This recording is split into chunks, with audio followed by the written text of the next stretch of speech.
Where were you 30 seconds ago when you weren't thinking about anything at all? Not this morning, not 5 minutes ago, 30 seconds ago. Your eyes were open, your body never moved, and yet, for a moment, you weren't really there. You didn't decide to leave. You just noticed a moment later that you had gone somewhere. So here is the question this journey is going to sit with. If your body never moved, but you left anyway, where did you go? And who, or what, stayed behind to keep your eyes open and your feet walking while the rest of you was somewhere else entirely? Most people believe they are one solid thing, oneself, fully present all the time. Watch yourself closely, and that belief starts to crack. There is the version of you that shows up in conversations. The one that drives the car, replies to messages, does the dishes. Call this the surface self. It is busy. It reacts quickly. Much of the time, it runs on autopilot. And then there is something else, quieter. It doesn't talk, doesn't plan, doesn't worry. It simply notices. You meet it by accident, in the strange stillness right before sleep, or in the half-second after you catch yourself daydreaming.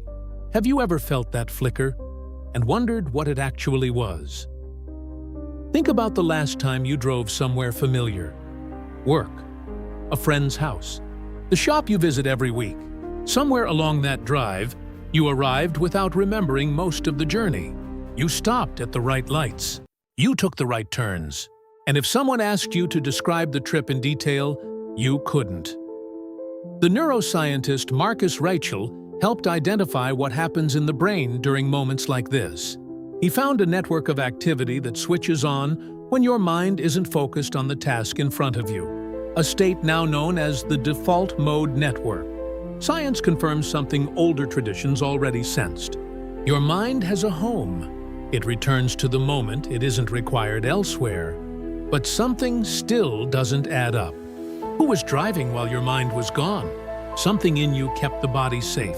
Something noticed the red light and pressed the brake. Not thinking exactly. Simpler than that.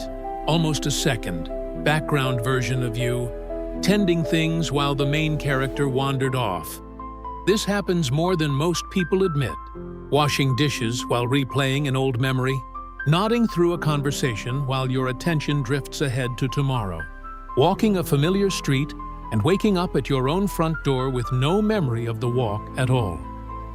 The psychologist Matthew Killingsworth, working with Daniel Gilbert at Harvard, tracked thousands of people throughout their ordinary days.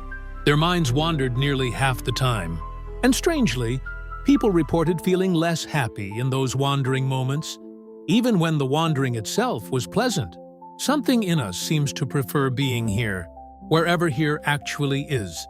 Now take the idea further. Every single night, you disappear completely, and you barely notice it happening. Not the dreaming part. Dreams still feel like something. A place, a scene, a fragment of story, even if it makes no sense by morning. I mean the other kind of sleep. Deep, dreamless sleep. No story, no images, no sense of time passing at all. You close your eyes at 11, and the next thing you know, it's morning. 7 hours gone, not slowly, but instantly, as far as your experience is concerned. Where were you? This isn't a trick question. It might be one of the strangest, most ordinary mysteries in a human life. Every night, without fear, you let go of your body, your thoughts, your name, your worries, and you simply trust that you will come back. Some traditions looked closely at this nightly disappearance and asked a bold question. If you can lose awareness completely and still wake up as yourself, what does that say about what you actually are?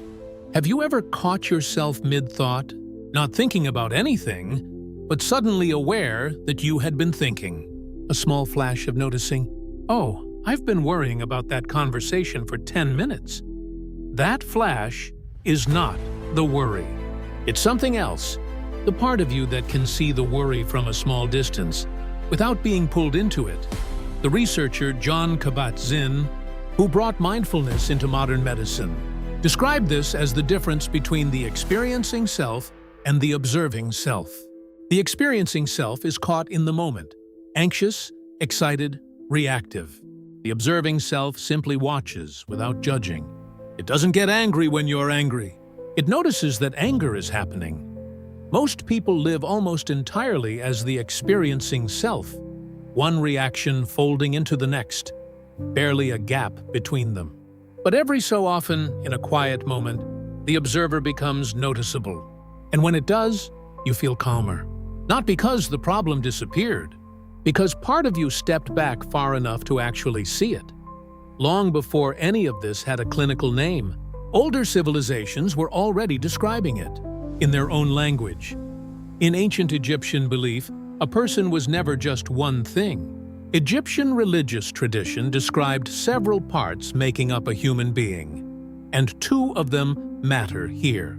The ka, tied closely to the body, sustaining it, kneading it whole.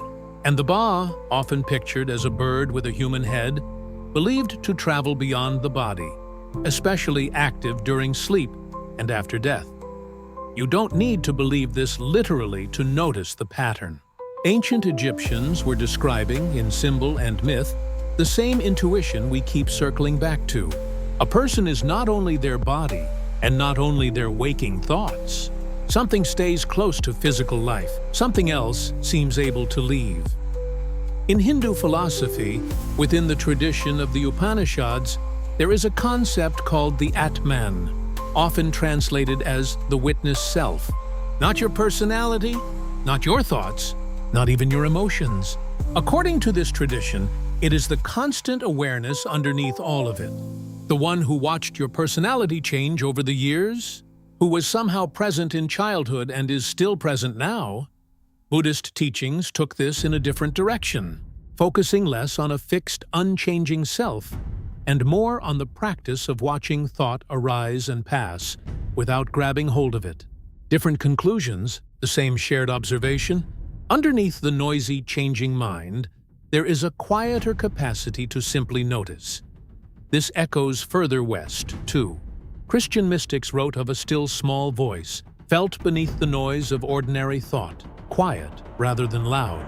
In Sufism, teachers distinguished between the nafs, the changing reactive self driven by desire, and a deeper spiritual heart, capable in their tradition of a quiet connection beneath the noise. And centuries earlier, Stoic philosophers described something they called the inner citadel, a steady, observing center that remains calm regardless of what happens outside it, not untouched by life. Simply one step back from it, watching rather than only reacting. None of these traditions offer proof in a scientific sense. They are beliefs, carried carefully across centuries and continents, and they deserve to be treated as exactly that. But taken together, the pattern is hard to ignore. Whether it's called the Ba, the Atman, the still small voice, the Qalb, or the inner citadel, very different cultures, working independently, arrived at a strikingly similar intuition. You are not only the noisy, reactive self that gets you through the day. Beneath it, something quieter may remain, present through daydreams, present through sleep, present in the gap between two thoughts. So why does any of this matter? If the surface self is all there is, then every daydream, every stretch of dreamless sleep is a small loss. Moments where you simply weren't there, gone for good. But if something deeper stays present through all of it, then nothing was lost. You just weren't looking through the usual window. People who sit with this idea for a while tend to relate differently to distraction, to sleep, even to the thought of dying. Instead of fearing the moments they disappear, they start to trust whatever quietly remains. Instead of gripping every waking minute, they start meeting that deeper self on purpose, instead of only by accident. Try this today. 3 times. Pause for 10 seconds. Not to think about anything, not to solve anything. Just pause and quietly ask yourself, who is noticing this moment? You won't get a verbal answer. That's the point. You're not listening for words. You're listening for the quiet presence that was there to ask the question in the first place. You are not only the busy, reacting self that carries you through the day. Underneath it, ancient Egypt, Hindu and Buddhist philosophy, Christian mysticism, Sufism, and Stoic thought all describe something steadier, a witness, an awareness, something that seems to remain, even when the surface self wanders off. So ask again, but listen differently this time. Where are you when you're not here? Perhaps the truest answer is that you never fully leave at all.